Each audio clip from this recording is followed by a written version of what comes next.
উবাইদ ইবনুল জাররাহ রাদিয়াল্লাহু তাআলা আনহু ইসলাম কবুল করেছেন। ইসলাম কবুল করে তিনি মক্কা থেকে মদিনায় হিজরত করলেন। এক বছর যেতে না যেতেই বদর যুদ্ধের ডাক চলে এলো। আমার নবী বদর যুদ্ধের দিন সাহাবা একরামকে নিয়ে পরামর্শ করতেছেন, সাহাবীরা শোনো, এবারে প্রথম রোজা ফরজ হয়েছে দ্বিতীয় হিজরিতে। রাসূল বলছেন, রোজা তো আসো, কিন্তু তোমরা কি জানো যুদ্ধের ডাক কিন্তু চলে এসেছে। কেন, কি হয়েছে? আবু জেহেল তার 1000 সৈন্য নিয়ে এসে লোহিত সাগরের পাশ দিয়ে ঘেসে ঘেসে সে রওনা দিয়ে দিয়েছে বদর নামক প্রান্তর পর্যন্ত চলে আসছে। কে কে আছে আমার সঙ্গে যুদ্ধে যাবে? সাহাবা কেরাম বললেন, লাব্বাইক ইয়া রাসূলুল্লাহ, আমাদেরকে শুধু পারমিশন দিবেন, বলতে দেরি হবে, যেতে দেরি হবে না।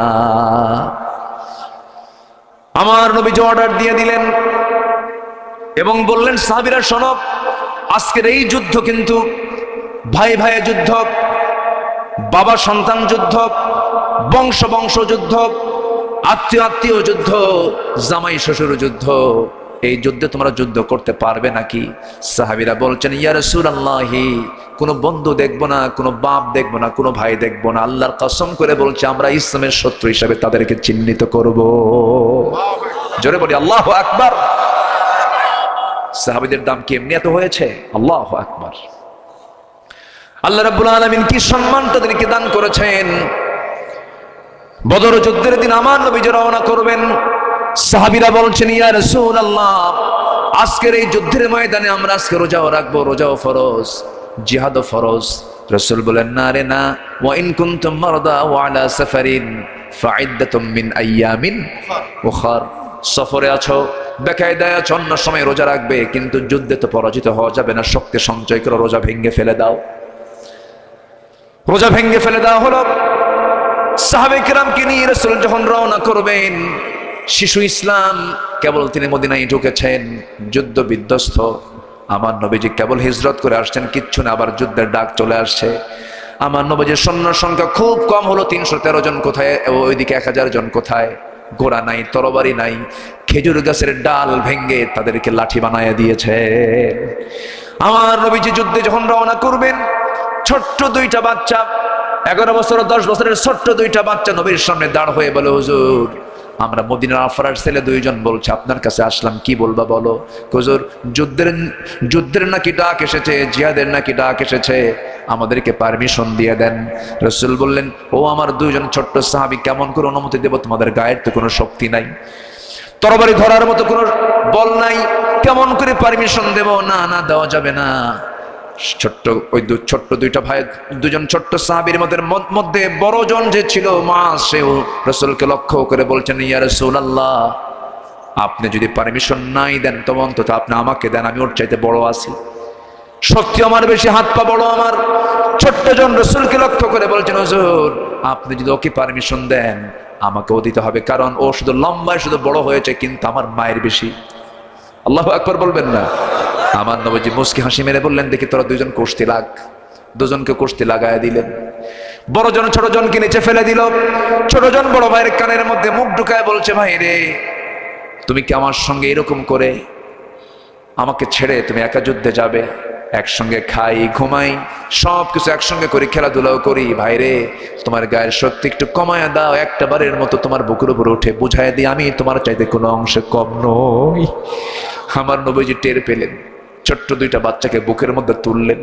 আরশের মালিকের দিকে তাকায়া, আসমানের দিকে তাকায় আল্লাহ রাসূল বলছেন, আয় আল্লাহ তাআলা, এই ছোট্ট দুইটা বাচ্চার গায়ের শক্তি নাই, বয়সও নাই, কিন্তু ইমানের জোর আছে, আমি এই দুজনকে পারমিশন দিয়ে দিলাম।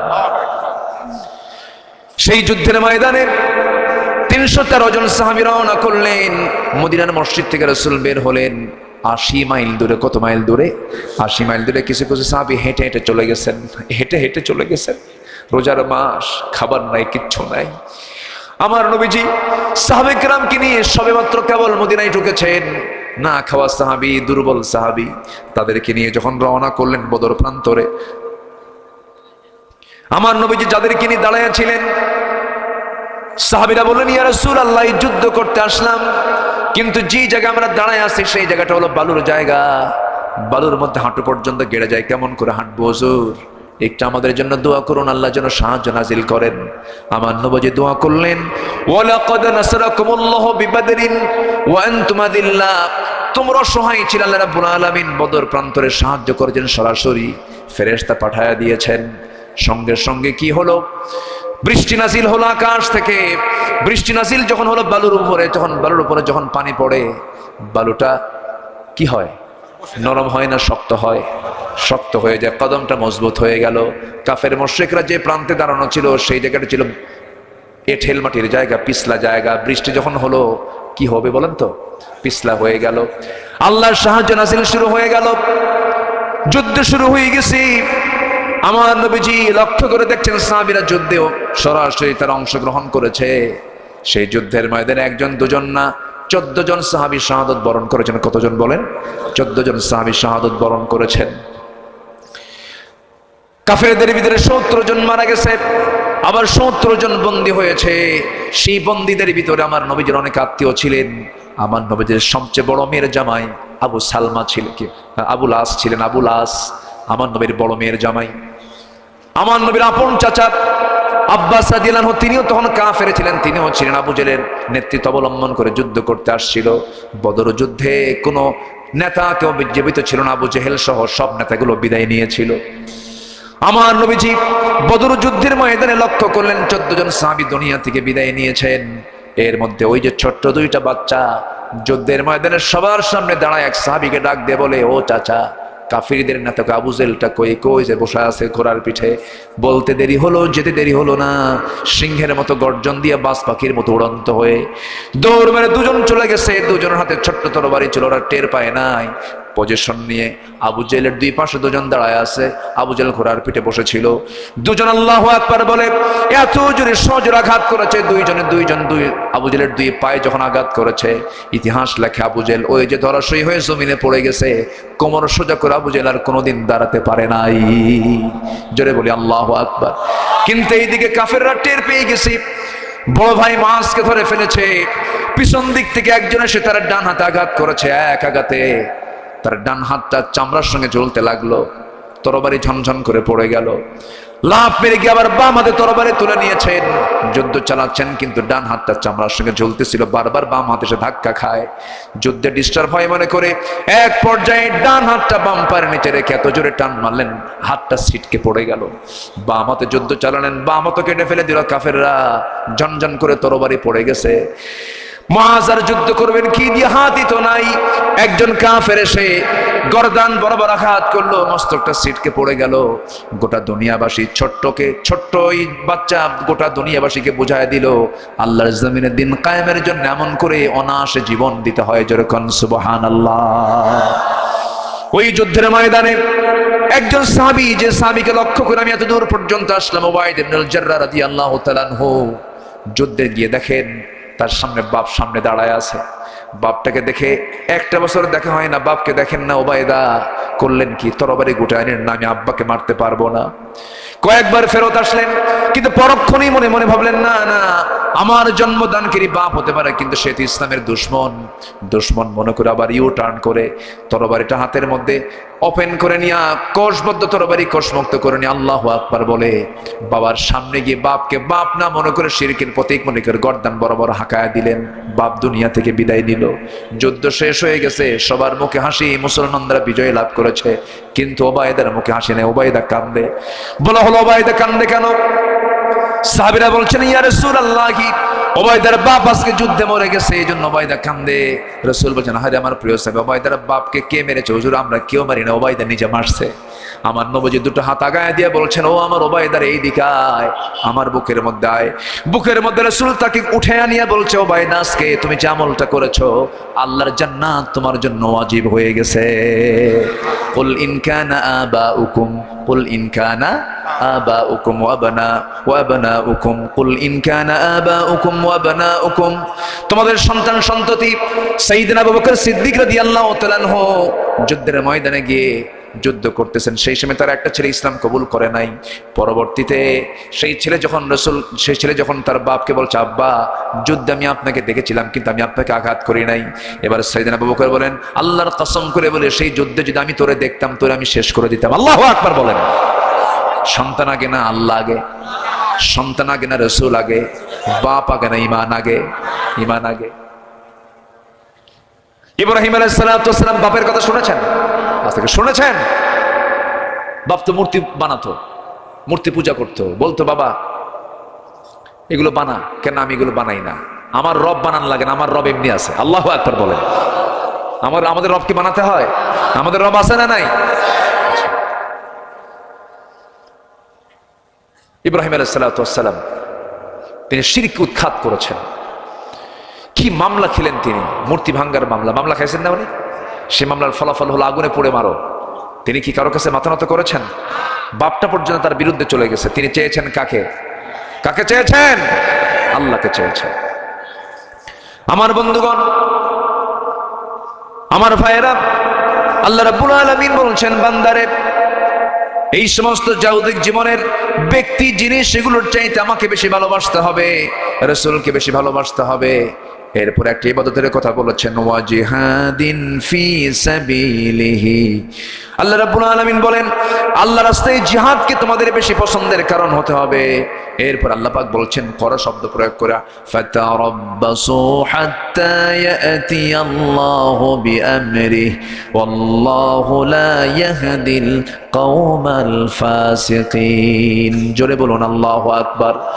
এরপর আল্লাহ রাব্বুল আলামিন বলছেন যদি তোমরা না করো, আল্লাহর আযাবের অপেক্ষা করো। আল্লাহ তাআলা ফাসিকদেরকে কখনো হেদায়েত দেন না।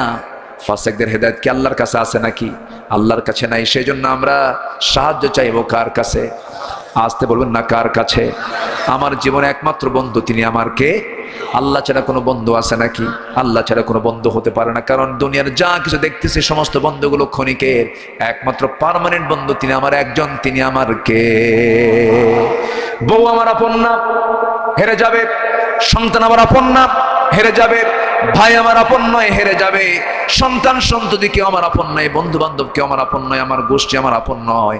সব একদিন পর হয়ে যাবে। যেদিন আমি মরে যাব সেই দিন টের পাবো আমার আগাগোড়া একমাত্র বন্ধু তিনি আমার একমাত্র কে? إن الحمد لله الأكرم الذي خلق الإنسان وكرم وعلمه من البيان ما لم يعلم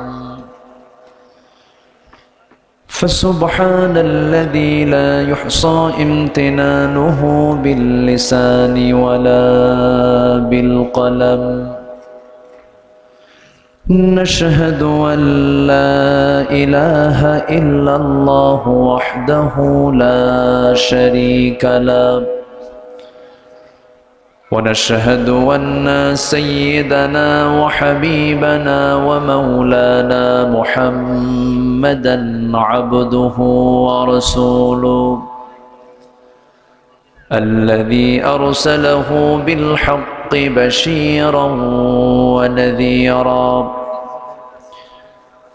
وداعيا إلى الله بإذنه وسراجا منيرا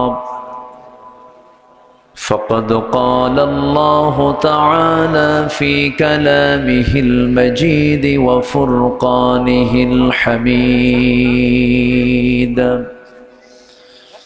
أعوذ بالله من الشيطان الرجيم بسم الله الرحمن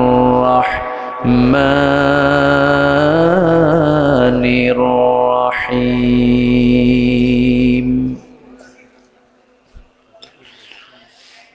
يا أيها الذين آمنوا لا تتخذوا آباءكم وإخوانكم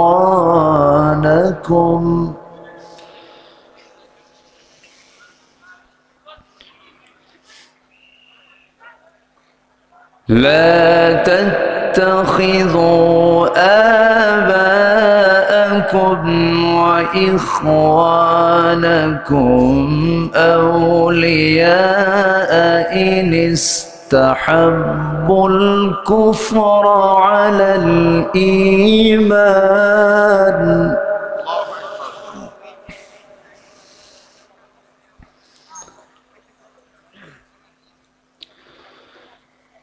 إن استحبوا الكفر على الإيمان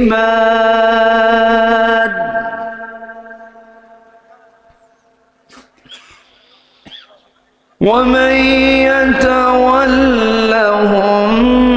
منكم فأولئك هم الظالمون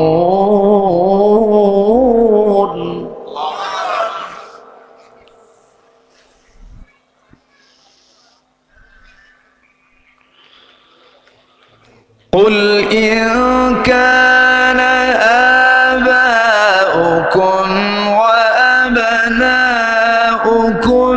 وإخوانكم وأزواجكم وعشيرتكم وأموال اقترفتموها وتجارة تخشون كسادها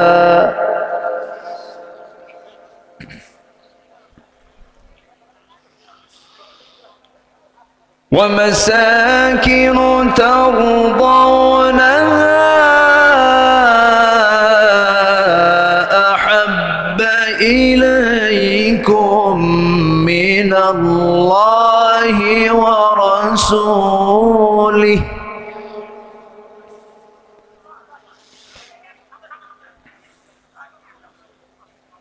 الله ورسوله وجهاد في سبيله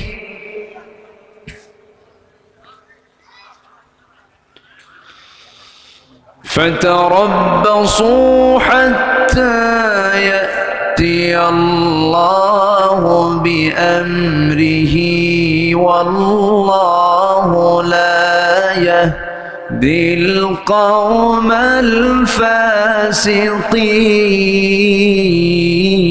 الفاسقين.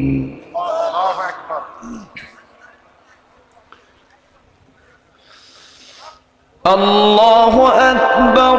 بسم الله الرحمن الرحيم.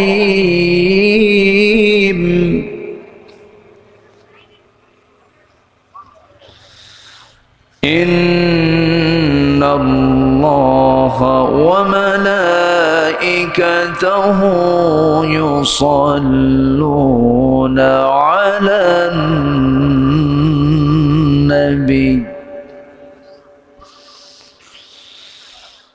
يا أيها الذين آمنوا صلوا عليه وسلموا تسليما.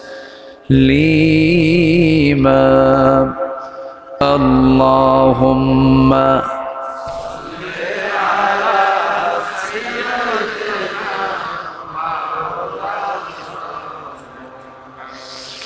وعلى آله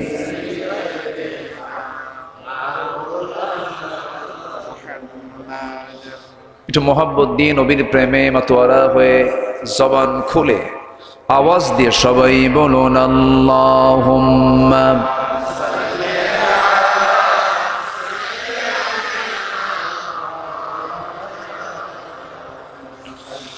وعلى آله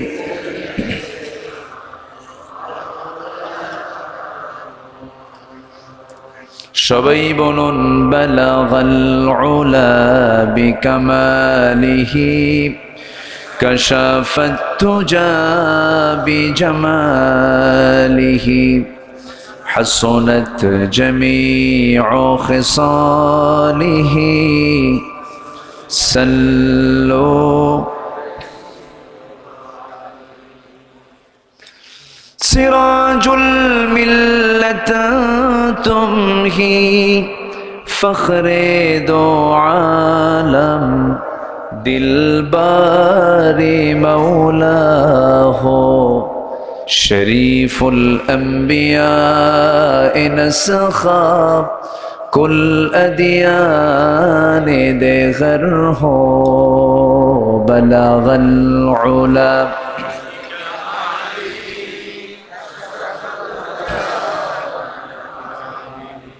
حسنت جميع خصاله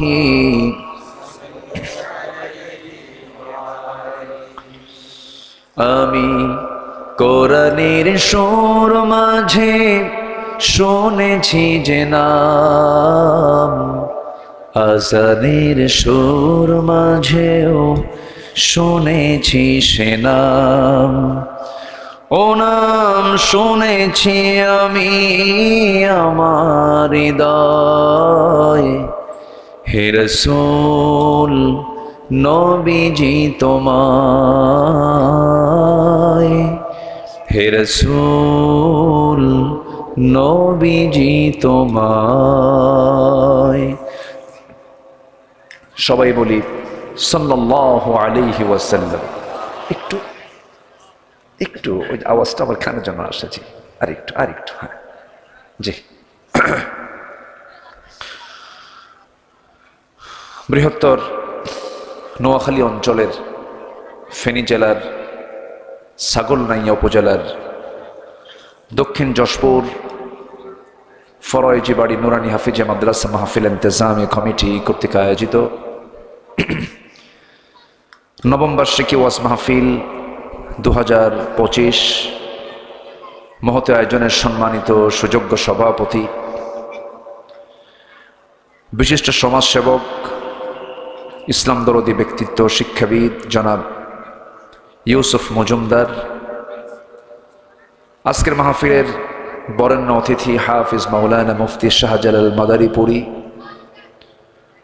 উপস্থিত হাজারাত উলামায়ে কেরাম, ফদালা ইজাম, সুশীল সমাজ, জাতির শ্রেষ্ঠ সন্তান, শিক্ষক মণ্ডলী, আজকের মাহফিলের প্রধান আকর্ষণ যাদেরকে নিয়ে আজকের এই সাজানো গোছানো বর্ণাঢ্য আয়োজন, তাওহীদের পতাকাবাহী, কালিমার ঝান্ডাবাহী, দ্বীন ইসলামের নরসারদুল বীর মুজাহিদ, প্রাণ প্রিয় সম্মানিত দ্বীনী ভাইরা, আড়ালে বসে আছেন শ্রদ্ধেয়া সম্মানিতা মা বোনেরা। আলোচনার সূচনায় আনুষ্ঠানিকতার মধ্য দিয়ে আমার পক্ষ থেকে আবারও দিল খোলা সালাম, আসসালামু আলাইকুম ওয়া রাহমাতুল্লাহি ওয়া বারাকাতুহু।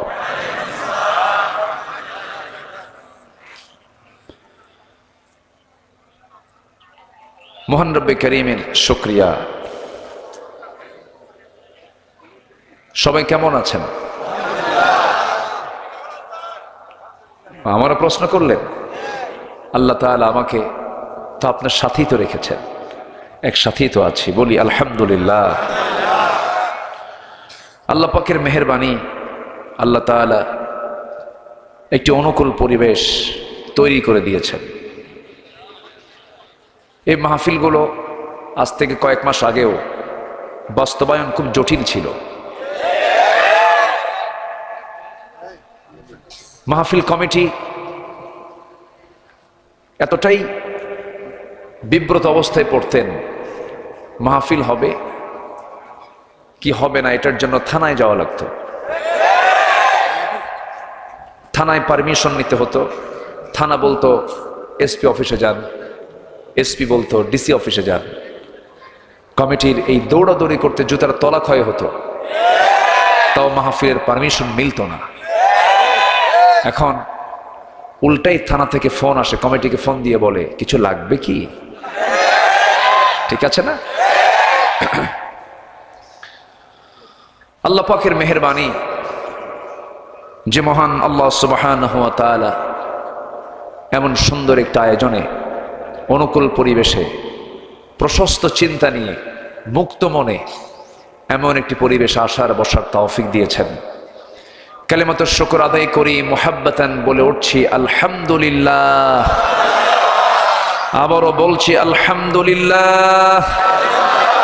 চিৎকার মেরে বলছি আল্লাহুম্মা ইন্নী আসআলুকা আল হুদা ওয়াত তুকা ওয়াল আফাফা ওয়াল গিনা।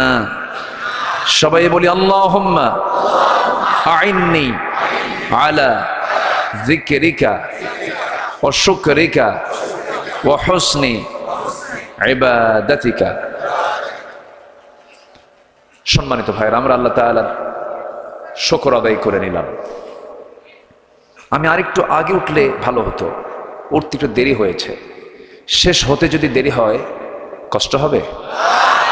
আমাকে সময় দেওয়া যাবে তো? এই উপজেলার নাম কি?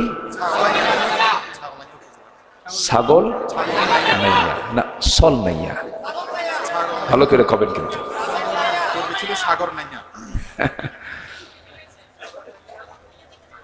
হ্যাঁ, তো ছাগল এটা প্রাণীর নাম। এটা কিসের নাম? প্রাণীর নাম। খুব সোজা জাত না এটা? খুব ভালো কথা শোনে না? শোনে। কিন্তু এই ছাগলটা হচ্ছে এমন একটা প্রাণী যে প্রাণীর সাথে পৃথিবীর সকল নবীর সম্পর্ক ছিল। কি ঠিক আছে না? সকল নবীর সম্পর্ক ছিল এই ছাগলের সাথে। সেই ছাগল নিয়ে আপনারা আছেন। কে এটা? থানার তফসির করে দিলাম। রাসূল ছিলেন রাখাল, তিনি রাখালি পড়া করেছেন। এরপরে আদম থেকে শুরু করে এমন কোন নবী নাই যে নবী রাখাল ছিলেন না। তো নামটা শুনে আমার ভালোই লেগেছে, আলহামদুলিল্লাহ। ছাগল চড়েছেন সবচেয়ে বেশি টাইম হচ্ছে একজন নবী, তিনি হচ্ছেন মূসা আলাইহিস সালাতু ওয়াস সালাম। 10 বছর। কত বছর? 10 বছর। দেখি যদি সুযোগ হয় তার লাইফের দিকে আস্তে আস্তে যাব। আমরা আমাদের নবী নিয়ে বসেছি। আমাদের নবীর নাম কি? উনি একটা স্লোগান দিয়েছেন, আমার নবী তোমার নবী বিশ্বনবী মুস্তাফা। আমার নেতা তোমার নেতা বিশ্বনবী মুস্তাফা সাল্লাল্লাহু আলাইহি ওয়াসাল্লাম। তখন আমি চিন্তা করলাম দেখি আজকে কি বিষয়ে কথা বলা যায়, একটা প্ল্যান নিলাম। তো আমি সূরা তাওবা থেকে 23, 22, 23 এবং 24 এই দুটো আয়াতে কারিমা আমি তেলাওয়াত করেছি।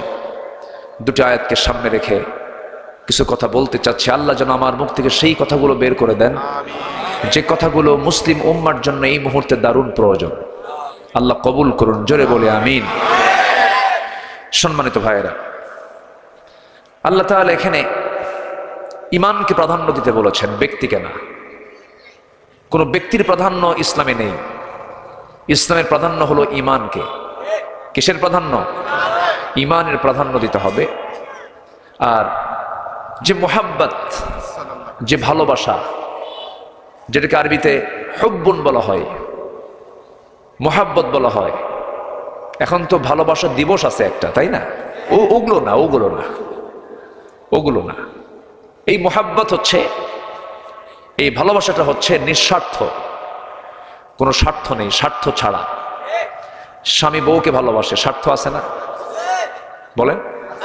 বউ স্বামীকে ভালোবাসে। আপনি বাজার করবেন না 3 মাস, বাড়িতে ঢুকতে পারবেন কি? স্বার্থ আছে। কি স্বার্থ আছে না? আচ্ছা। কিন্তু আমি যে মোহাব্বতের কথা বলছি এটা হচ্ছে একমাত্র সন্তুষ্টি হচ্ছে কার জন্য? আসতে বলবেন না, কার জন্য? আল্লাহর জন্য। দ্বিতীয় আয়াত আল্লাহ রাব্বুল আলামিন জাগতিক জীবনে চলতে গিয়ে কিছু মায়া, দয়া, মোহাব্বত তৈরি হয় কিছু কিছু ব্যক্তির উপরে, কিছু কিছু জিনিসের উপরে। আল্লাহ বলছেন এই 8টা জিনিসের চাইতেও তোমাকে আমি আল্লাহ, আমার রাসূলকে বেশি মোহাব্বত করতে হবে এবং জিহাদকে ভালোবাসতে হবে সাথে সাথে। কার বক্তব্য এগুলো? আসতে বলবেন না, কার বক্তব্য? আমি সংক্ষিপ্ত সার বললাম, এখন আসুন আমরা ধীরে ধীরে ব্যাখ্যার দিকে যাব।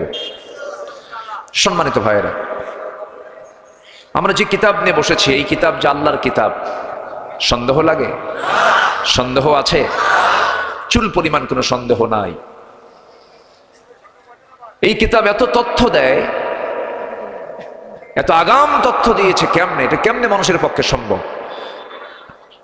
আমরা যে জমিনে বসে আছি, এই জমিন এবং ওই যে আকাশ, নীলাকাশ দেখা যায়, ওই নীলাকাশ এবং এই জমিন, এই দুটার মাঝে যে মহাশূন্য আমরা দেখছি, এই মহাশূন্য কিন্তু ছিল না, এটা ফাঁকা ছিল না, এটা এক জায়গায় ছিল। কি বলেন তো, কি কি ছিল? লাগানো ছিল। এই জমিন এবং আসমানটা ছিল কি? লাগানো, একদম জয়েন্ট ছিল, লাগানো ছিল। তো এখানে একটা প্রচন্ড ধাক্কা হয়েছে, প্রচন্ড ধাক্কার মধ্য দিয়ে এই মহাশূন্যের সৃষ্টি হয়েছে। এটা আধুনিক বিজ্ঞান এটাকে বলছে হলো big bang theory. Big bang theory, এটা আধুনিক যারা দুনিয়ার সায়েন্স নিয়ে যারা গবেষণা করেন তারা এটা বুঝতে পেরেছেন। বিগ ব্যাং থিওরি আলোচিত একটা থিওরি।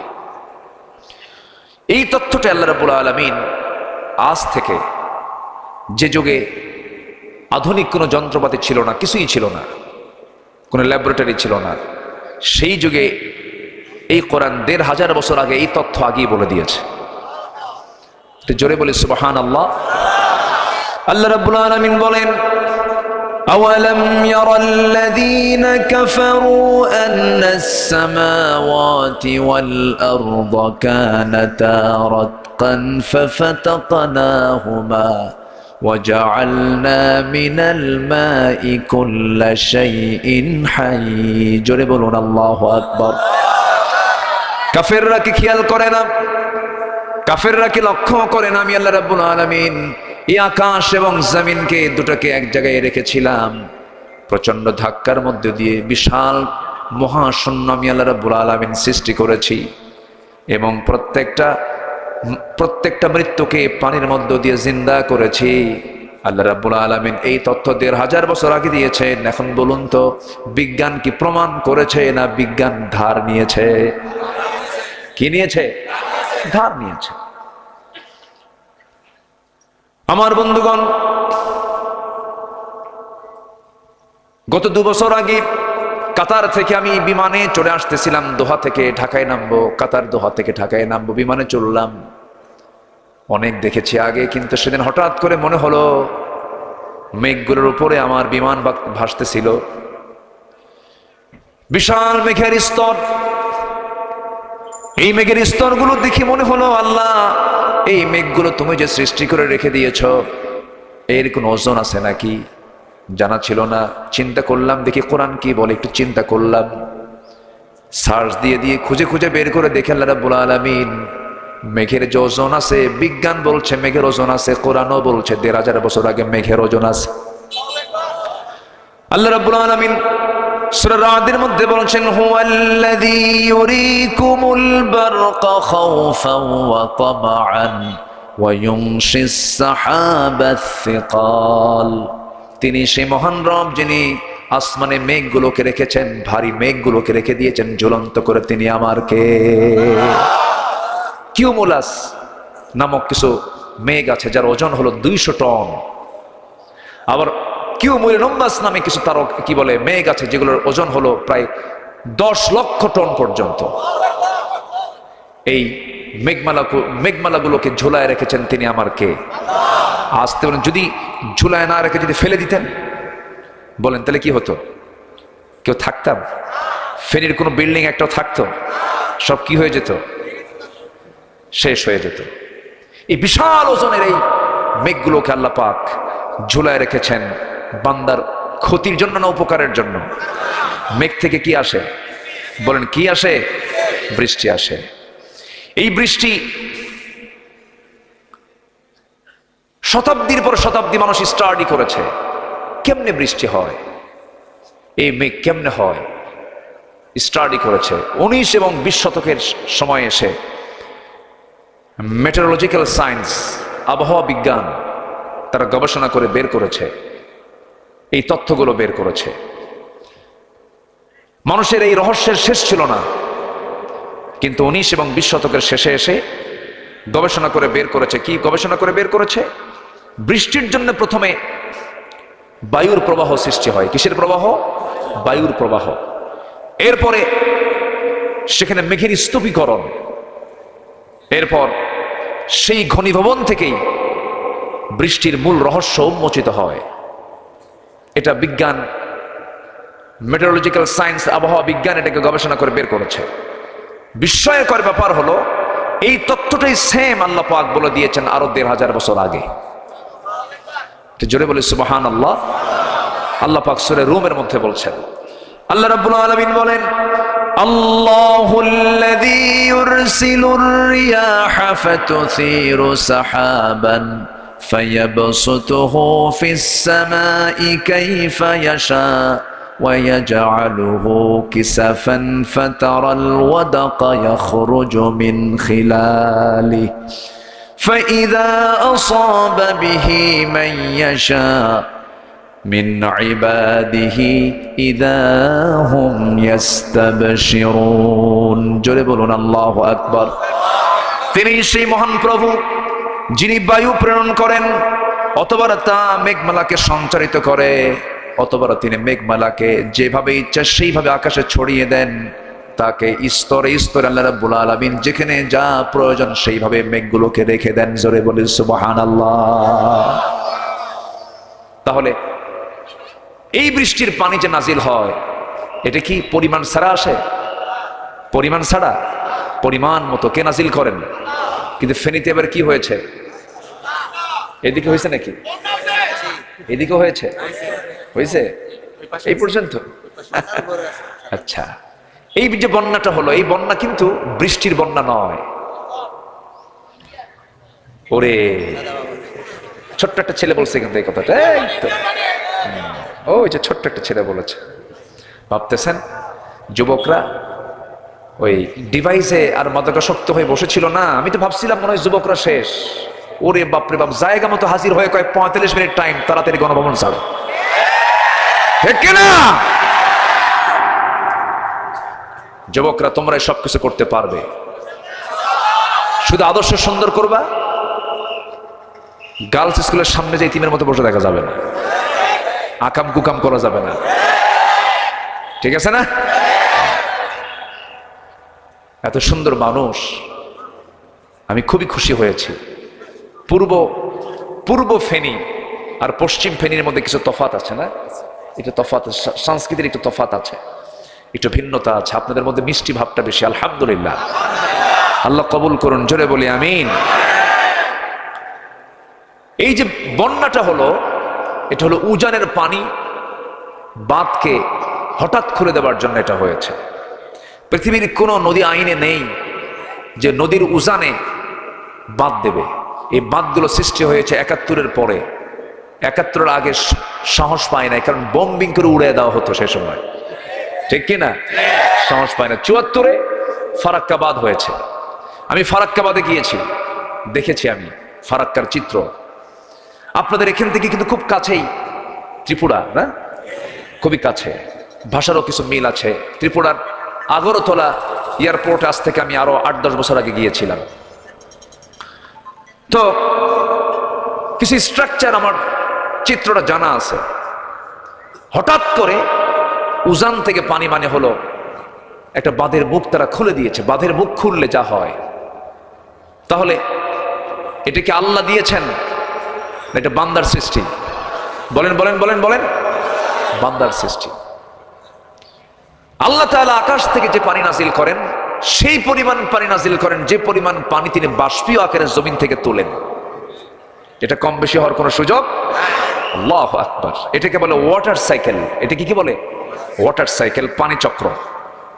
এই পানি চক্রটা পৃথিবীর হোল টেকনোলজি, সমস্ত প্রযুক্তিকে যদি কাজে লাগায়,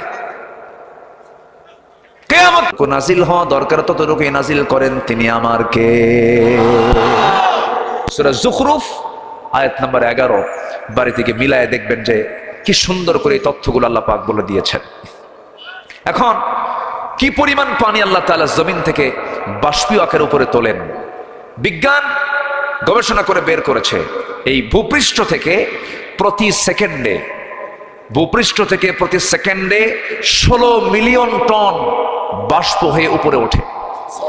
প্রতি সেকেন্ডে কত? 16 মিলিয়ন টন প্রতি সেকেন্ডে, যা বছরে এটার পরিমাণ দাঁড়ায় হলো 513 ট্রিলিয়ন টনে। কেউ তো আল্লাহু আকবার বললেন না। বলেন তো পৃথিবীর কোন পাইপ দিয়ে সম্ভব? বলেন পাইপ দিয়ে সম্ভব? যদি পাইপ যদি বঙ্গোপসাগরে লাগায় দিয়া সেই পাইপ যদি নিয়ে যেত পঞ্চগড়ে, বলেন তো ওই পাইপ দিয়ে যেখানে পানি পড়তো ওটা কি মানে সমতল থাকতো না, ওটা আরেক দরিয়া হতো। আল্লাহ পাক কি সুন্দর করে পানি চক্র করে এগুলো পাঠায় দিচ্ছেন, সুবহানাল্লাহ বলবেন না? তাহলে কোরআন যা বলছে আজকের বিজ্ঞান তা বলছে। তাহলে বিজ্ঞান যা বলছে কোরআন তা বলছে তা না, কোরআন যা বলছে বিজ্ঞান তাই বলতেছে। বিজ্ঞান যদি কোনো কথা বলে যদি কোরআনের সঙ্গে না মেলে তাহলে ভাবতে হবে বিজ্ঞান ভুল করছে, কোরআন ভুল করে না। আল্লাহু আকবার। কত তথ্য নিবেন? এরকম হাজারো তথ্য, 250 থেকে 300 আয়াত আছে শুধু সায়েন্সের উপরে। আল্লাহু আকবার, জোরে বলি আল্লাহু আকবার। অনেক কথা আছে। আমাকে সময় দিচ্ছেন তো নাকি? কারো কোনো সমস্যা নাই? আল্লাহ পাক এই কোরআনে অনেক উদাহরণ দিয়েছেন, মিসাল দিয়েছেন। যেরকম একটা মিসাল দিয়েছেন মশার মিসাল। কিসের মিসাল? মশার উদাহরণ দিয়েছেন। আছে না একটা আয়াত আছে না, মশার মিসাল তিনি দিয়েছেন। তিনি মশাকে নিয়ে কথা বলেছেন। এখন কাফের মুশরিকরা কয় তোমার আল্লাহর কাম নাই কাজ নেই, কোরআনের মধ্যে মশার কথা বলছে। মশা কোনো প্রাণী হলো নাকি? বলছে না? বলছে সূরা বাকারা। আল্লাহ রাব্বুল আলামিন বলেন ইন্নাল্লাহা লা ইস্তাহি আন ইয়াদরিবা মাসালাম মা বাউদাতান ফামা ফাওকাহা ফাআম্মাল্লাযীনা আমানু ফায়া'লামুনা আন্নাহুল হাক্কু মির রাব্বিহিম وأما الذين كفروا فيقولون ماذا أراد الله بهذا مثلا يضل به كثيرا ويهدي به كثيرا وما يضل به إلا الفاسقين جرب الله أكبر سورة البقرة আয়াত নাম্বার 26, 26 নম্বর আয়াত। আল্লাহ রাব্বুল আলামিন মশার উদাহরণ এই জায়গায় দিয়েছেন। কাফের মুশরিকরা বলল তোমার আল্লাহর কাজ নাই কাম নাই, এই মশা একটা উদাহরণ দেওয়ার কোনো জিনিস হলো নাকি? আল্লাহ পাক বলছেন এটা দিয়ে কাউকে হেদায়েত দেন, কাউকে গোমরাহি করেন। কার কথা? আল্লাহর কথা। কিন্তু এই মশাকে ছোট চোখে দেখার কোনো সুযোগ নাই। যেমন এই মশা যত বেশি খাবে তার হায়াত তত বেশি লম্বা হবে না কমে যাবে? যে মশা বেশি খায় তার হায়াত কমে না বাড়ে? যত বেশি খাবে যত বেশি রক্ত তার পেটে তুলবে তার হায়াত তত কমে যাবে। ঠিক তেমনি মানুষের মধ্যে যে লোকগুলো অন্যায় করে যারা পেট ভরাবে তাদের হায়াতও কমে যাবে। কমছে না? কমছে না? আছে আছে। সব মশার মতো খাইছে বেহুশ হইয়া। ও বোঝে নাই যে বেশি খাইলে মরতে হবে। কি করে নাই তারা?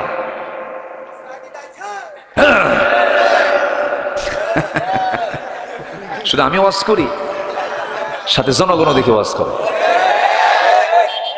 সম্মানিত ভাইয়েরা, 11 লক্ষ কোটি টাকা দেশ থেকে পাচার করেছে ওরা। 11 লক্ষ কোটি টাকা। পুকুর চোর না সাগর চোর? বলেন পুকুর চুরি না সাগর চুরি? সাগর চুরি। কম করে নাই, অনেক কিছু করেছে ওরা। কিন্তু ফলাফল কি হলো?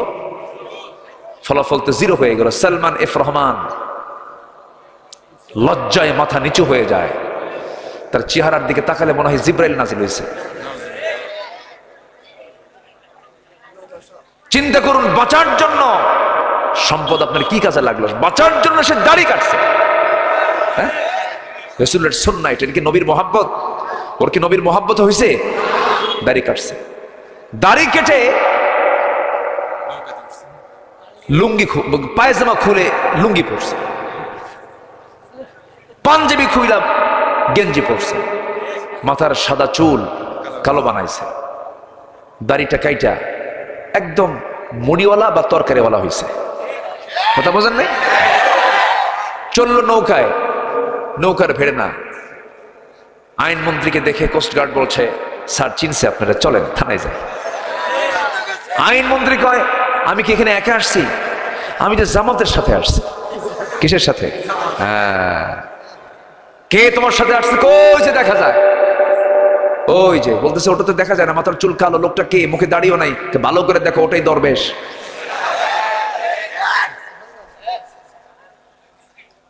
ওরা চেয়েছিল আলেমদেরকে উলঙ্গ করতে, আল্লাহ ওদেরকে ন্যাংটা বানায় ছেড়েছেন।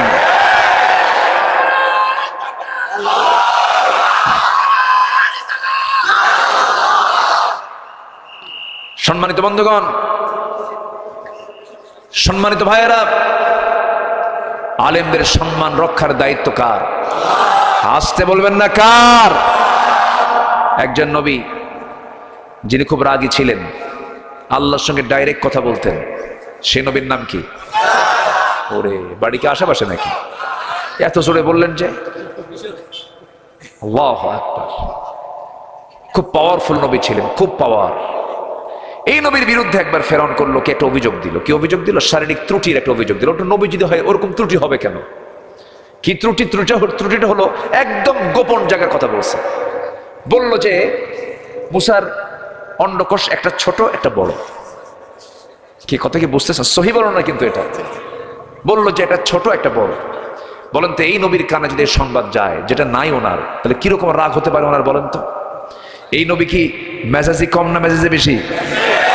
খুব রাগ ছিল তার। তিনি যখন খেপে যেতেন চুলগুলো খাড়া হয়ে টুপি ভেদ করে চলে যেত, এত রাগ ছিল তার।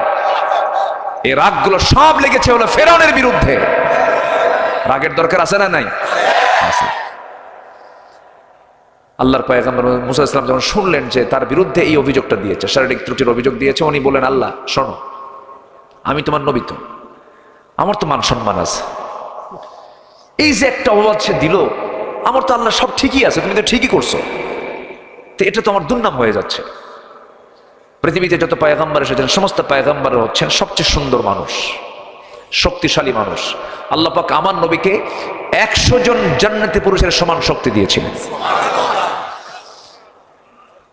তো বলেন, আল্লাহ শোনো, ফেরাউন আমার বিরুদ্ধে যে প্রপাগান্ডা চালাচ্ছে, এটার একটা ফয়সালা তুমি করো। আল্লাহ বলেন, তুমি চিন্তা করো না, ফয়সালা করে দিচ্ছি।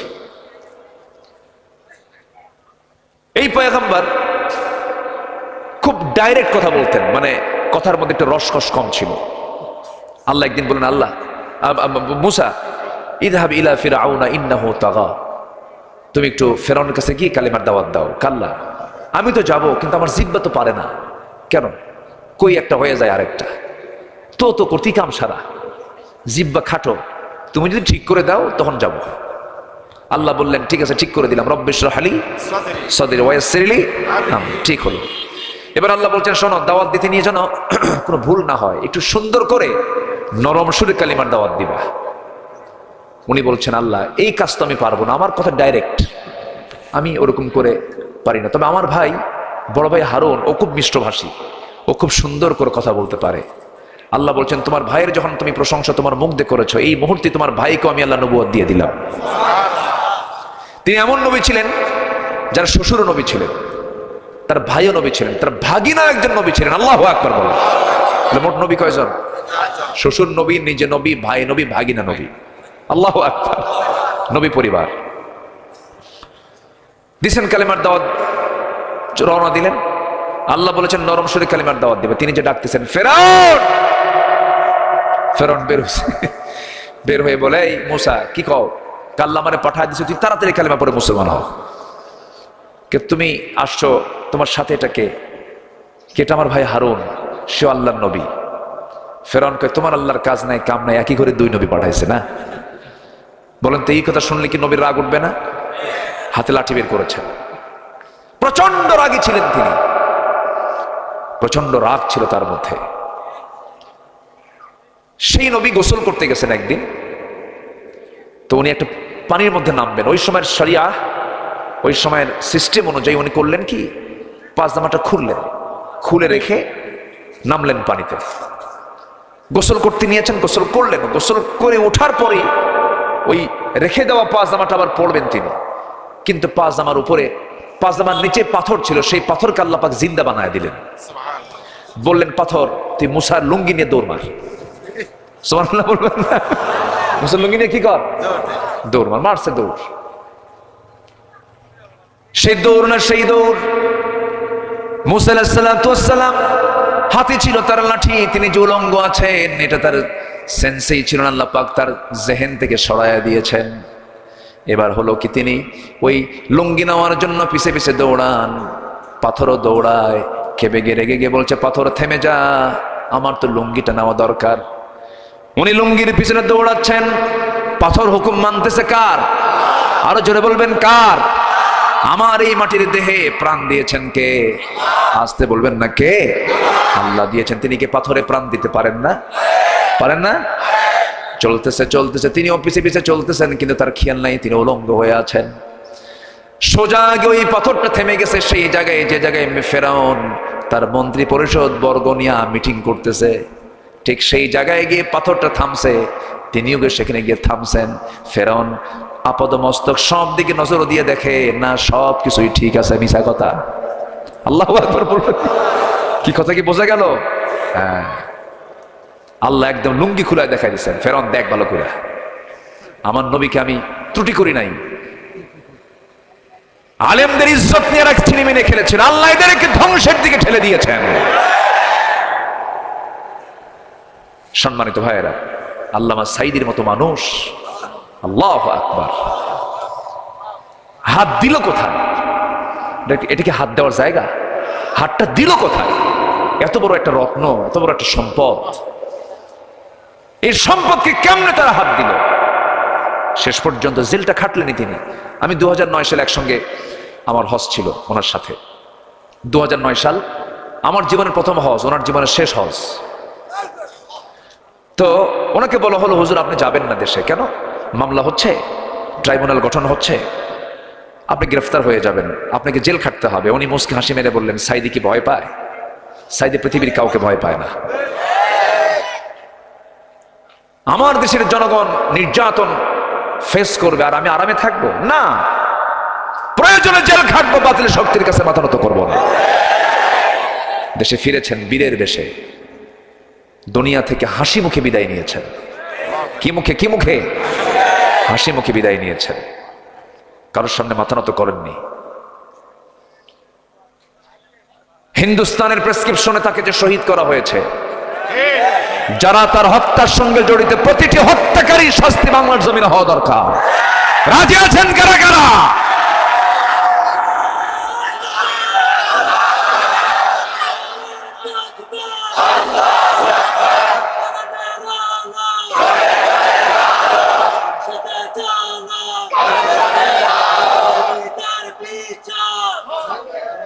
আল্লাহ কবুল করুন। জোরে বলে আমিন, আরো জোরে আমিন। কষ্ট পাচ্ছেন? কথা বলবো? কোন সমস্যা? ওরে বাপ রে বাপ, না ধৈর্য আছে, কারণ ছাগল চড়ানো সহজ কাম না, তো ধৈর্যের দরকার। বলি আলহামদুলিল্লাহ। ছাগলরে 1000 বার কান ধরে কবেন তুই গাছ খাবি না। এই প্রাণী চড়ানো কিন্তু সহজ কাম না। নবীকে আল্লাহ পাক এই প্রাণী চড়াইছেন। কাকে? ছাগল চষো, ধৈর্য ধরো, এরপরে মানুষ চষবা। আল্লাহু আকবার বলে। কথার তো কোনো থা নাই, কোন দিকে চলে গেলাম, এখন লাইনে আসি। মশা কম খায় না বেশি খায়? বেশি খাইলে মরে আগে না পরে? যত বেশি খাবে তত বেশি আগে মরবে, তত আগে মরে যাবে। 1 নাম্বার 2, আল্লাহ পাক যেখানে মশার কথা বলেছেন, এখানে মশার আরবি দিয়েছেন হলো বাউদাতান। বাউদাতান আল্লাহ পাক এখানে যেই বাউদাতান বোঝাচ্ছেন, এটা হচ্ছে স্ত্রীলিঙ্গ, স্ত্রী মশাকে বুঝিয়েছেন। গোলতা, হ্যাঁ, বাউদাতান, এটা স্ত্রী মশাকে বোঝানো হয়েছে। মশা কামড়ায় কিন্তু পুরুষ না, স্ত্রী মশাই কামড়ায়। কি মশা কামড়ায়? স্ত্রী মশা কামড়ায়। এবং এরা এত এদের নাকের পাওয়ার এত বেশি, আপনি ঘরের মধ্যে শুয়ে আছেন, দেখবেন একটা মশাও নাই, শুধু শুয়ে পড়ছেন আপনি, লাইটটা বন্ধ করা মাত্র কানের কাছে এসে কি শুরু করে? হ্যাঁ, সারে গামা পাধানিসা শুরু করেন না? জি বসেন। এত সুন্দর মানুষ আপনারা, বলি আলহামদুলিল্লাহ। জি তাহলে আমি দেখলাম একটা মশাও নাই, কিন্তু এই মশাগুলো আসলো কেমন আপনাদের টের পাইলো? লাইটও তো নাই। আমি লাইট দিয়ে দেখলাম নাই, লাইট বন্ধ, অন্ধকারে এসে নাকের কাছে কানের কাছে সারে গামা পাদানিসা শুরু করে দিছে। বুঝলেন নাই? আসলো কেমন? বিজ্ঞান বলতেছে 75 ফিট দূর থেকে সে মানব অস্তিত্ব ফিল করে। 75 ফুট দূর থেকে টের পায় যেখানে কোন একটা আল্লাহর বান্দা শুয়ে আছে। আল্লাহু আকবার বলবেন না? কত ফুট দূর থেকে? 75 ফুট। আমার নাকের কি এত পাওয়ার আছে? কুকুর কিন্তু আরো সিরিয়াস, ডগ স্কট কয় না, ওর ঘ্রাণ শক্তি আরো মারাত্মক, সিরিয়াস ওটা। সম্মানিত ভাইয়েরা, নাম্বার 3 হলো মশাকে তুচ্ছ ভাবার কোনো কারণই নাই। কারণ মশা প্রাণীটা দেখতে যদিও ছোট, কিন্তু ওর যে পাখা আছে, পাখা নড়ালেই তো আওয়াজ হয়। পাখা নড়ালেই কি হয়? আওয়াজ হয়। তো এই পাখাটা যে নড়ায়, সায়েন্স বলতেছে পৃথিবীর কোন মেশিনও এত দ্রুত নড়ে না। প্রতি সেকেন্ডে মশা তার পাখা নড়ায় হলো 300 থেকে 600 বার করে। তাহলে মশা কি ছোট কিছু? বলেন ছোট কিছু? নাম্বার 4, মশাকে নিয়ে হাসাহাসি করার কিচ্ছু নাই। নমরুদ মরছে কার কামড় খায়া? বলেন কার কামড় খায়া? বলেন লা ইস্তাহি আন ইয়াদরিবা মাসালাম মা বাউদাতান ফামা ফাওকাহা। আল্লাহু আকবার বলেন। তাও কি মশা? ন্যাংরা মশা। হ্যাঁ, সুস্থ মশাও না, একদম পাহাড়ের মুখ খুলে দিয়েছেন, গুহার মুখ খুলে দিয়েছেন, এক চোটে বের হয়েছে অনেকগুলো বাহিনী। এর মধ্যে যেটা দুর্বল, সেই দুর্বলটাকে আল্লাহ পাক সিলেক্ট করেছেন ওকে মেরে ফেলার জন্য। আরেকটা উদাহরণ দিয়েছেন, মিসাল দিয়েছেন আল্লাহ পাক মাকড়সার। কিসের বলেন তো? মাকড়সার আরবি কি? সূরাতুল আনকাবুত। সূরাতুল আনকাবুত। আল্লাহ তাআলা কাফিরদের দৃষ্টান্ত দিয়েছেন, যারা আল্লাহকে ছাড়া অন্য কাউকে গ্রহণ করে তাদের দৃষ্টান্ত দিয়েছেন মাকড়সার সাথে। কিসের সাথে? আল্লাহ রাব্বুল আলামিন বলেন, মাসালুল লাযীনা ইত্তাখাযু মিন দুনিল্লাহি আউলিয়া কামাসালিল আনকাবুত। জোরে বলুন আল্লাহু আকবার। আল্লাহকে ছাড়া যারা অন্য কোন গার্জিয়ানকে গ্রহণ করে, অভিভাবককে গ্রহণ করে, তাদের দৃষ্টান্ত হলো মাকড়সার মতো। কিসের মতো বলেন? নিজের জন্য ঘর বানায়, নিশ্চয়ই ঘরের মধ্যে সর্বাপেক্ষা দুর্বল মাকড়সার ঘর হয়ে থাকে। তারা যদি চিন্তা, লাউ কানু ইয়ালামুন, সবচেয়ে দুর্বল ঘর এটা। এটাকে রিসার্চ করেছে, যদি আমরা বাহ্যিক ভাবে খুঁজে পাই, একটু বাতাসেই সেই মাকড়সার ঘরটা শেষ হয়ে যায়, লণ্ডভণ্ড হয়ে যায়। কিন্তু এখানে বিজ্ঞান গবেষণা করে দেখেছে ম্যাক্সিমাম পুরুষ মাকড়সা স্ত্রী মাকড়সার কামড় খায়া মরে, অর্থাৎ স্ত্রী মাকড়সাগুলো স্বামীদেরকে মেরে ফেলে।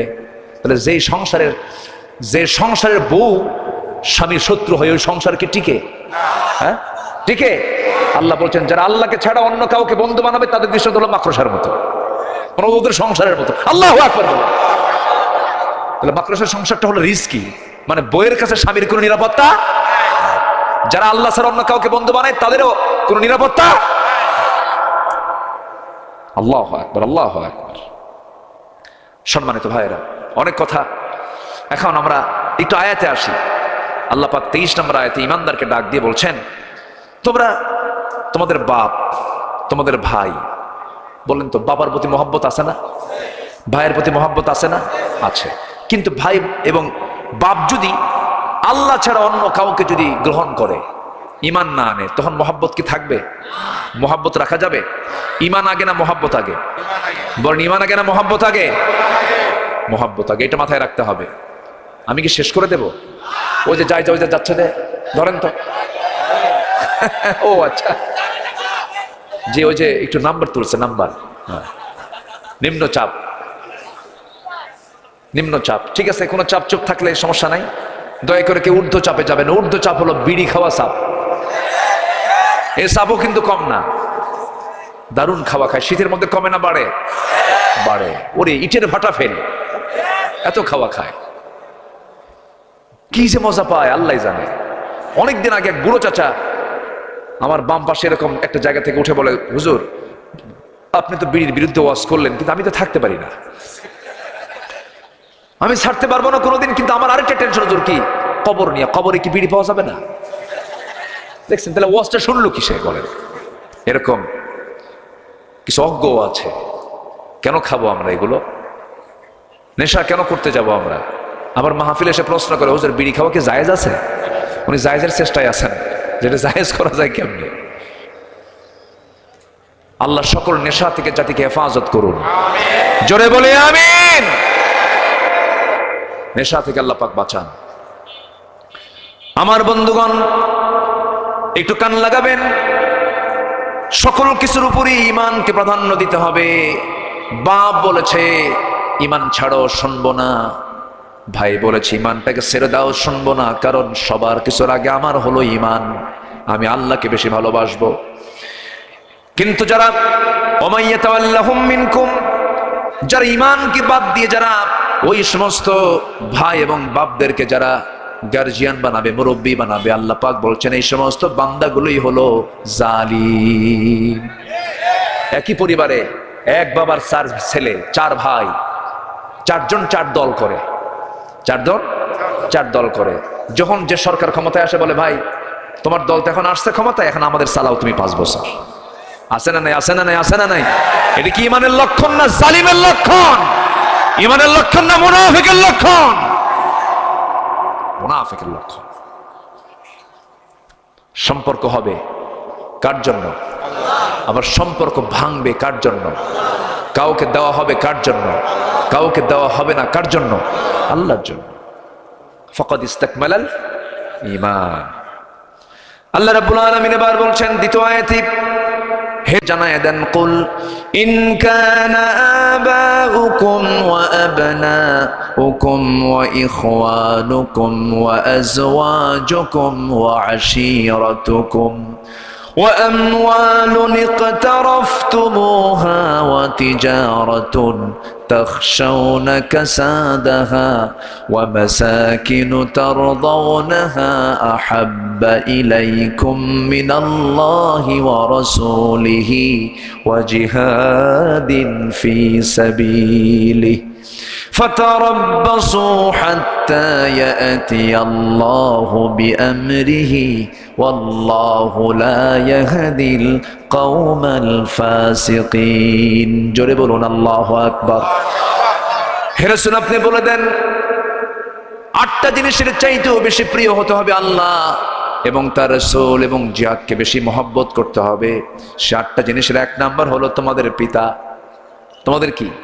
1 নাম্বার হলো বাবা, নাম্বার 2 হলো তোমাদের সন্তান, নাম্বার 3 হলো তোমাদের স্ত্রী, নাম্বার 4 হলো তোমাদের গোত্র, নাম্বার 5 হলো তোমাদের সম্পদ যা তোমরা অর্জন করেছো, নাম্বার 6 হলো বাসস্থান, নাম্বার 7 হলো ওই সমস্ত বাসস্থান যে সমস্ত বাসস্থানগুলোকে তোমরা খুব প্রিয় মনে করো।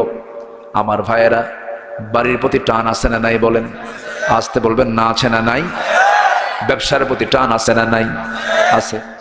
ব্যবসার প্রতি টান আছে, মালের প্রতি টান আছে, নিজের বংশের উপরে টান আছে। আল্লাহ বলছেন পিতা, সন্তান, স্ত্রী, গোত্র, সম্পদ, ব্যবসা, ঘর বাড়ি সব কিছুর চাইতে বেশি প্রিয় হতে হবে 1 নাম্বার কাকে? কাকে প্রিয় মনে করতে হবে? আল্লাহকে। আমার ভাইরা, সাহাবীদের জীবনের দিকে তাকান। একজন সাহাবীর কথা মনে হয়ে গেল, এই জন্য সে আল্লাহর ডাক যখন দিবেন সেইটাকে সাড়া দেব। আজান হবে, কোথায় যাব? আসতে হলো না, কোথায় যাব? 5 ওয়াক্ত নামাজ পড়বেন কারা কারা? একটু হাত তুলে দেখান তো দেখি। জোরে বলি ইয়া আল্লাহ, আরো জোরে ইয়া আল্লাহ, আরো জোরে ইয়া আল্লাহ। আমাদেরকে 5 ওয়াক্ত সালাত আদায় করার তৌফিক তুমি আল্লাহ দিয়া দাও। জোরে বলি আমিন, আরো জোরে আমিন, আরো জোরে আমিন। কষ্ট পেলেন? কষ্ট পেলেন? এই নামাজ রাষ্ট্রীয় পর্যায়ে কায়েম হোক, সবাই চান না? সবাই চান না? কিন্তু এই দেশের কিন্তু অনেক লোক চায় না, আছে না নাই? যে মুসলমান ইসলাম চায় না, যে মুসলমান রাষ্ট্রে নামাজ কায়েম হোক চায় না, ওকে নতুন করে ঈমান আনতে হবে, নতুন করে ঈমান আনতে হবে। সম্মানিত ভাইয়েরা, আমাদেরকে কত গালি দিয়েছে। 16 বছর খালি বলছে রাজাকার। কি বলছে? রাজাকার। কেন? আমরা ইসলাম চাই, আমরা কোরআন চাই, এটাই হচ্ছে আমাদের দোষ। কিন্তু আল্লাহর কি ফয়সালা, সে রাজাকার শব্দটিকে আল্লাহ পাক ব্র্যান্ড বানায় দিলেন। আমি কে, তুমি কে, একদম গোটা দেশ হয়ে গেল। সম্মানিত ভাইয়েরা, অহংকার করা যাবে না। শুধু বলেছে রাজাকারের নাতিপুতিরা চাকরি পাবে, শুধু এতটুকুন বলেছে। এটা কি বিনয়ের কথা না অহংকারের কথা? বিনয়ের অহংকার। রাজাকারের নাতিপুতি কি আল্লাহর বান্দা না? আল্লাহর বান্দা কি না? যদি কেউ ভুল করে তার দোষ কি তার সন্তানকে দেওয়া যাবে? দেওয়া যাবে? ধরেন দোষ করছে, তার দোষ কি সন্তানের হবে, নাতির হবে? এই সমস্ত কথা হলো অহংকারের কথা। অহংকার আসবে যখন, পতন হবে তখন। তাই তো হয়েছে। ওরা ভেবেছিল যে কে আছে, কিন্তু সবার উপরে কে আছেন? আসতে বলবেন না, কে আছেন? আল্লাহ যখন ধরেন উপায় নাই। ফেরাউনকে ধরেছেন কে? ফেরাউনকে কে ধরছেন? ফেরাউন তার ক্ষমতাকে পাকাপোক্ত করার জন্য নিজের বউকে পর্যন্ত হত্যা করেছে। চিন্তা করা যায়, নিজের বউ। বলেন তো, চেয়ারম্যান বড় না চেয়ারম্যানের বউ বড়? হ্যাঁ, কিচ্ছু কয় না। বউ বড়? ওরে বাপরে বাপ, এটা বিশাল ব্যাপার।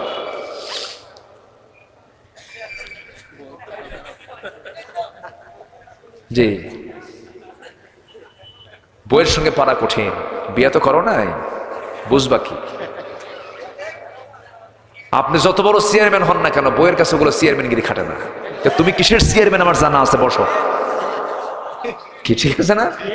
এক কথায় তুমি কত বড় হুজুর সব বুঝি আমি, বসো তুমি। কি কথা কি বুঝতেছেন? এই হলো আসিয়া। কত বড় পোস্ট ছিল তার জাগতিক জীবন, একটা রাষ্ট্রপতির বউ। কিন্তু রাষ্ট্রপতির বউ, রাষ্ট্রীয় মর্যাদা সব ছিল তার। শুধু ইসলাম কবুল করেছেন, দিন গ্রহণ করেছেন। ফেরাউন বলল, আসিয়া কি যেন শুনলাম। কে শুনবেন কেন? আপনি দেখেন, আশহাদু আল্লা ইলাহা, বলা মাত্রই ফেরাউন বলল, আসিয়া তুমি কি জানো এটা আমার জন্য কত বড় একটা ধাক্কা? কি ধাক্কা? কি হয়েছে আপনার? কি তুমি তো আমার শত্রুর হাতে বায়াত নিলা। এটা আমি মানবো না, তোমাকে ছাড়তেই হবে এগুলো। আসিয়া বললেন, আমার প্রতি অত্যাচার যত বাড়াবেন আমার ঈমান তত মজবুত হবে, আমার ঈমান তত মজবুত হয়ে যাবে। ফেরাউন শেষ পর্যন্ত মন্ত্রী পরিষদ বৈঠক করলো, হামানদেরকে, ফিরআউনা ওয়া হামানা ওয়া জুনুদাহুমা, সবাইকে নিয়ে ডাক দিয়ে বসলো, কি করা যায়? আসিয়া তো এই জাতীয় আচরণ করতেছে, সে তো ইসলাম কবুল করে ফেলেছে। হামান বলল, বুকের শত্রু বড় শত্রু, ওকে শেষ করে দেন। এসে বলল, আসিয়া এখনো সময় আছে, তুমি ছেড়ে দাও। তিনি বললেন, আমি আমার নাকের মধ্যে জান্নাতের ঘ্রাণ পাচ্ছি। জোরে বলে সুবহানাল্লাহ। কি স্বামী আগে না আল্লাহ আগে? বলেন, বউ আগে না আল্লাহ আগে? আসেন আসেন, এরপরে এই যে ওয়া আবনাউকুম ওয়া ইখওয়ানুকুম ওয়া আজওয়াজুকুম ওয়া আশীরাতুকুম। আল্লাহু আকবার। শেষ পর্যন্ত আসিয়া আলাইহিস সালাম মৃত্যুর মুখোমুখি হয়ে গেলেন। জল্লাদ করাত নিয়ে সামনে দাঁড়ায় গেছে, ভয়ঙ্কর করাত নিয়ে সামনে দাঁড়ায় গেছে। দুটুকরা করে তাকে শেষ করে দেওয়া হবে। শেষবারের মতো ফেরাউন এসে বলল, আসিয়া আমার যৌবন তোমার কাছে, তোমার যৌবন আমার কাছে, তুমি আমার স্ত্রী, আমি তোমাকে কত দাম দিয়েছি। একটাবারের মতো আমার দিকে তাকাও, জীবন যাচ্ছে, সংসারে চলে যাচ্ছে, একটাবার তুমি আমার দিকে তাকায়া তুমি ছেড়ে দাও। তিনি বলছেন, শোনেন আমার স্বামী, আপনি আমাকে যে ব্যাপারে আপোষ করতে বলছেন এই ব্যাপারে কোনো আপোষ করা যাবে না। কারণ আমি আমার সব বন্ধুত্ব আমি বর্জন করতে পারি, কিন্তু আমার আল্লাহর বন্ধুত্ব আমি ছাড়তে পারবো না। দুনিয়ার সব ছেড়ে দেব, কিন্তু আমি আমার আল্লাহকে কখনো ছাড়বো না। আসিয়া আলাইহিস সালাতু ওয়াস সালাম এই আয়াতের বাস্তব প্র্যাকটিক্যাল করে দিলেন। কি সুন্দর না? কি বাস্তবতায় তিনি মিলে গেলেও তার জীবন। যখন জল্লাদ তার সামনে যখন হাজির হয়ে গেছে, তোর কি বলে করাত নিয়ে যখন দাঁড়ায় গেছে, সেই সময় আসিয়া আলাইহিস সালাতু ওয়াস সালাম শেষবারের মতো আল্লাহকে সুন্দর করে তিনি জিজ্ঞাসা করছেন, আল্লাহ আমি তোমার কাছে কিচ্ছু চাই না। এমন সুন্দর দোয়া করলেন, সেই দোয়া করেছেন তিনি 4000 বছর আগে, আর আল্লাহ রাব্বুল আলামিন কোরআনের মতো কিতাবে 1500 বছর আগে তা কোট করে দিয়েছেন। জোরে বলেন সুবহানাল্লাহ। তিনি যে দোয়াটা করেছেন সেই দোয়া হলো রব্বি বিনিলি ইনদাকা বাইতান ফিল জান্নাতি ওয়া নাজ্জিনি মিন ফিরআউনা ওয়া আমালিহি। সূরা তাহরিম পড়বেন সবাই, সূরা তাহরিম। সেই জায়গায় এই আসির আলাইহিস সালামের একটা দোয়ার কথা আসছে, তিনি দোয়া করতেছেন আল্লাহ তাআলা রব্বি বিনিলি ইনদাকা বাইতান ফিল জান্নাহ, তুমি আমার জন্য বানায় দিবা বাইতান, এক বচন না বহু বচন, এক বচন বাইতান বুয়ুতুন বহু বচন। তিনি ঘর চেয়েছেন দুইটা না একটা, একটা ঘর চেয়েছেন, তুমি আমাকে একটা ঘর দিয়ে দিবা। জান্নাতে তো ঘরের সংখ্যা অনেক থাকবে, মন যা চাবে তাই পাবে, কিন্তু তিনি আল্লাহর কাছে জান্নাত চাচ্ছেন হলো একটা ঘর। কিন্তু তিনি তার দোয়াটা কত সুন্দর দোয়া, তিনি বলছেন আল্লাহ তুমি আমাকে একটা ঘর দিবা, কিন্তু সেই ঘরটা হওয়া চাই তোমার ঘরের দেওয়ালের সাথে। জোরে বলেন সুবহানাল্লাহ। ওয়ানাজ্জিনি মিন ফিরআউনা ওয়া আমালিহি, এবং ফিরআউনের অপকর্ম থেকে তুমি আল্লাহ আমাকে বাঁচাও। আমি আর থাকতে চাই না, আমি তোমার কাছে চলে যেতে চাই। আল্লাহু আকবার বলেন। আমরা কাকে বেশি ভালোবাসবো? আজ তোমার কাকে বেশি ভালোবাসবো? আল্লাহকে। আজান হয়ে যাবে, আজান হওয়ার সঙ্গে সঙ্গে নামাজে দাঁড়িয়ে যাব, মসজিদে চলে যাব। আল্লাহ বলছেন বান্দারা তুই কি জানিস, তুই আমার জন্য মসজিদের সঙ্গে তোর দিলটা লটকায় রাখবি, আমি তোর জন্য আরশ আজিমের ছায়া তোর জন্য বরাদ্দ রেখে দেব। নামাজ 5 ওয়াক্ত সবাই কি পড়তে রাজি আছেন? আবার হাত তুলে দেখান দেখি।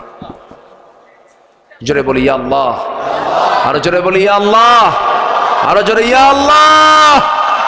আমাদেরকে 5 ওয়াক্ত সালাত আদায় করার তৌফিক তুমি আল্লাহ দিয়া দাও। জোরে বলি আমিন, আরো জোরে আমিন। হাত নামান। আসেন দোয়া করি। হ্যাঁ, দোয়া করবো না? তাহলে চলে যাই, তাও না? খুব সুন্দর বলি আলহামদুলিল্লাহ। শীতের রাত তো, কিছু কিছু ভাই চলেও যাচ্ছেন, সবাই থাকুন। আমাকে মাহফিল কমিটি একটু বলেছেন না, কই উনি কোথায়, একটু বলেছিলেন, কে যেন আমাকে বললেন যে একটু শেষের দিকে গিয়ে আপনি একটু মাদ্রাসার জন্য একটু বলবেন। আমি মাদ্রাসার জন্য সবার কাছে 3টা জিনিস চাচ্ছি। নাম্বার 1, যে মাদ্রাসা গড়ে উঠেছে এই মাদ্রাসার জন্য সবাই দোয়া করবেন না? এত আসতে বলেন কেন, শত্রুতা আছে নাকি? দোয়া করবেন সবাই? জোরে বলি ইনশাআল্লাহ। আচ্ছা, নাম্বার 2 হলো সন্তানকে মাদ্রাসায় পড়াবেন। ভুল বহু হয়ে গেছে আমাদের জীবনে। কোন আলেমের বাপ মা বৃদ্ধাশ্রমে থাকে না। কোরআন এবং হাদিস যদি কারো জানা থাকে, তার বাপ মা কখনো কষ্ট পাবে না। আজকে কষ্ট পাচ্ছে অসংখ্য বাপ মা, শিক্ষা দিয়েছে কিন্তু নৈতিক শিক্ষা বাপ মা দিতে পারে নাই। এই জন্য চোখ বন্ধ করে সন্তানকে আগে কোথায় দেব? মাদ্রাসায় কোরআন শিখাবো। জোরে বলি ইনশাআল্লাহ। যে যেখানে আছেন সবাই বসুন। আর নাম্বার 3 হলো কিছু যদি পারেন এই দ্বীনি প্রতিষ্ঠানে কিছু খরচ করবেন, কিছু দান করবেন, আল্লাহ বরকত দিয়ে দিবেন। যদি কেউ কিছু দিতে চান, জিকিরের তালে তালে উনি কোথায়? আচ্ছা আচ্ছা, জি দিতে পারবেন। ভিতরে কি চাদর গিয়েছিল? ভিতরে ওগুলো গিয়েছিল, তাহলে আর তো মনে হয় না দেওয়াই ভালো হবে। যদি কেউ বিশেষ কিছু যদি দিতে চান, দিতে পারবেন। আমরা দোয়ার দিকে আস্তে আস্তে যাবো। জিকির করি সুবহানাল্লাহ আলহামদুলিল্লাহ।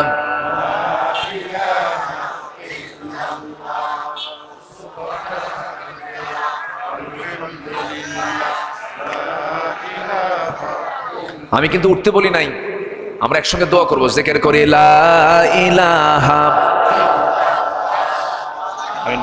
হবে না অনুমতি, আরো জোরে লা ইলাহা